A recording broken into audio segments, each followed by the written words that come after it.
You work harder every year. Yet somehow, life feels like it's happening to you instead of being shaped by you. We chase productivity, but end the day with a quiet sense of emptiness.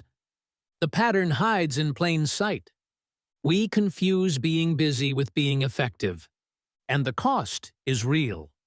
Our goals drift out of focus, our relationships thin like old paper, and the days start to blur into one another. Stephen Covey saw this decades ago, and his framework doesn't just teach time management, it rewires how you perceive your life. This is beyond the books. And today, we're breaking down The 7 Habits of Highly Effective People by Stephen Covey. Because most people don't fail from laziness. They fail by living in the wrong system. Effectiveness isn't one heroic burst of effort. It isn't a productivity hack or a clever shortcut. It's a living pattern, a quiet rhythm that shapes every choice you make. If you can finally see that pattern, as if you've stepped outside yourself and are watching the gears of your life turn, you can change your entire trajectory. Covey's 7 Habits of Highly Effective People is not a list of tricks. It's a map of human functioning, a lens for why some lives feel whole and aligned, while others spiral in circles of effort without meaning. Your inner habits create your outer results, and if we walk through these habits slowly and honestly, you might start recognizing yourself, not only in your strengths, but in the quiet compromises you've been living with. Let's begin. Habit 1. Be proactive. On the surface, it sounds like a poster on a high school wall. Take initiative. Don't just react. But the deeper truth is about authorship. Responsibility, literally, your ability to respond. Most people don't respond. They react. Life presses a button, and their script runs. Someone criticizes you, and your chest tightens. Your day is gone. Traffic slows, and your mood collapses.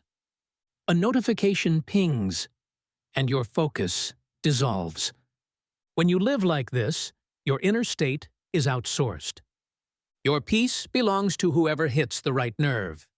A reactive life is a borrowed life, always waiting for someone else to decide how you feel. Proactive people live differently. They notice the tiny, invisible space between stimulus and response, and they step into it. They pause. They choose. Covey calls this the circle of influence. Picture 2 circles. The outer circle, all the things you worry about: politics, the economy, other people's opinions, the weather, the text that hasn't come yet. The inner circle, the few things you can actually control, your choices, your habits, your responses. Most people live in the outer circle. They stew, they scroll, they complain. And little by little, they feel powerless.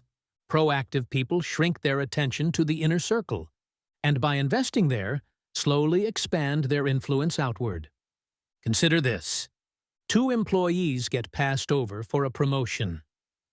The reactive one stews, vents, rewinds the unfair decision in their head. Effort fades. The proactive one asks, "What can I control?" They seek feedback, build skills, and treat the setback as a pivot, not a prison. 6 months later, one is still bitter. The other has built new opportunities. Proactivity compounds. It quietly writes a better future, while most people are still narrating their frustrations. Effectiveness begins here, not by doing more, but by owning the pen.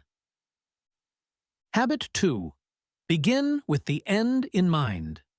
If Habit 1 is about authorship, Habit 2 is about writing the right story. At first, it sounds like goal setting, but Covey wasn't teaching checklists. He was teaching direction.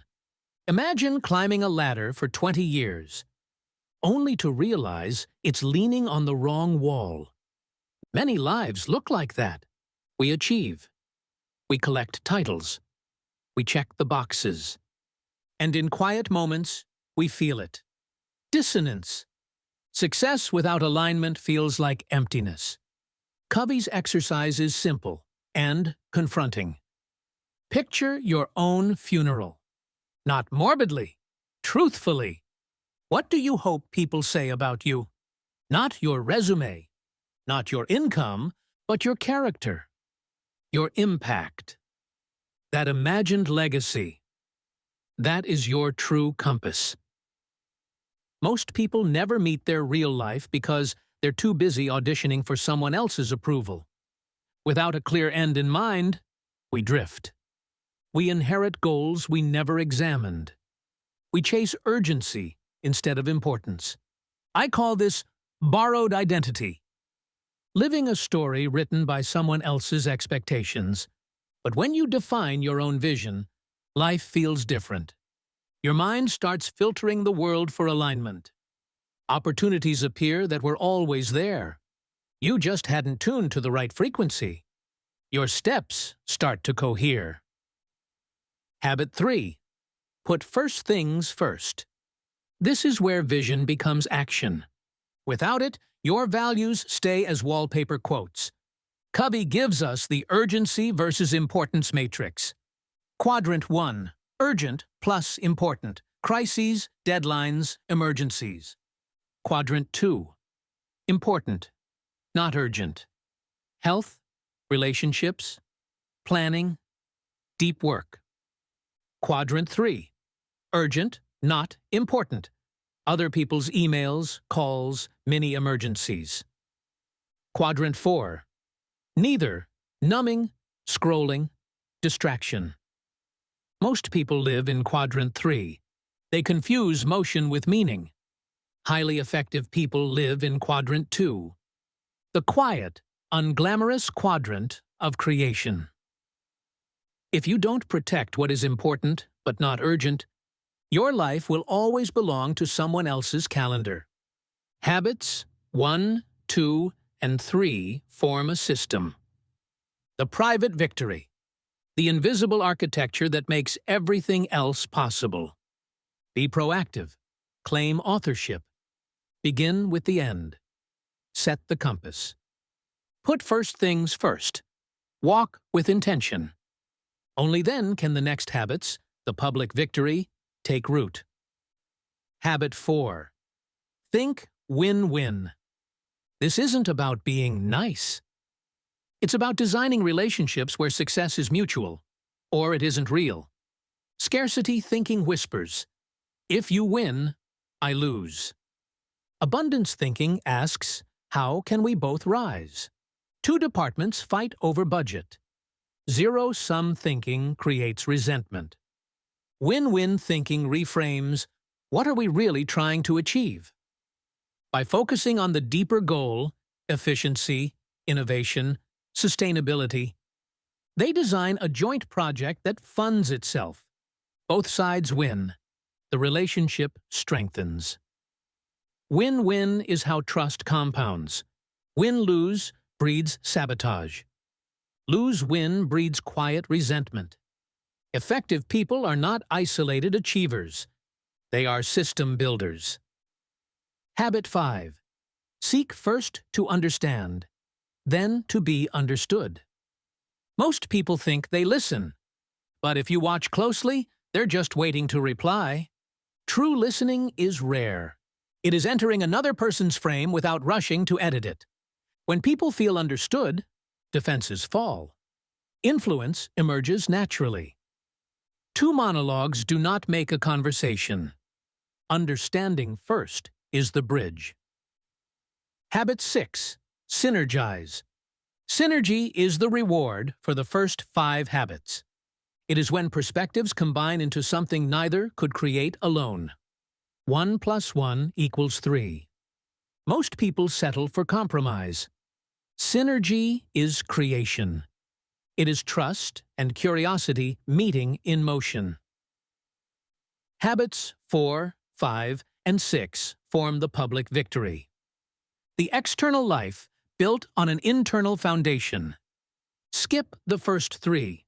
and your relationships become shallow scripts.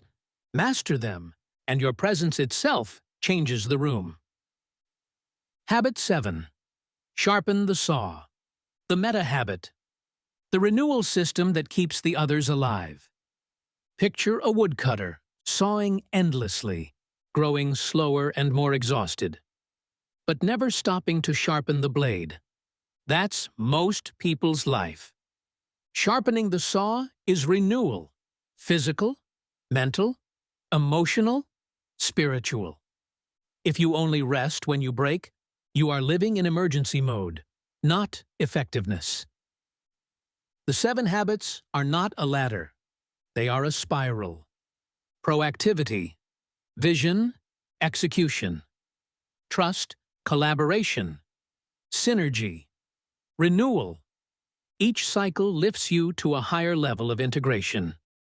Effectiveness is not about doing more. It is about becoming someone whose actions align with who they choose to be. When your inner map matches your outer life, when your habits form a living, self-renewing system, you stop being shaped by the world and start shaping it. Once you see this pattern, you can't unsee it. Most people wait for life to demand change. The effective ones decide who they will be, before the world decides for them.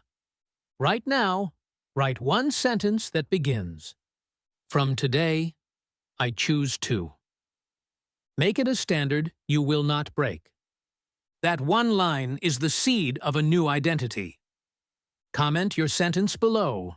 Own it in public. Then, like this video, subscribe to Beyond the Books and tell us which book you want decoded next. Because this is where knowing ends and becoming begins.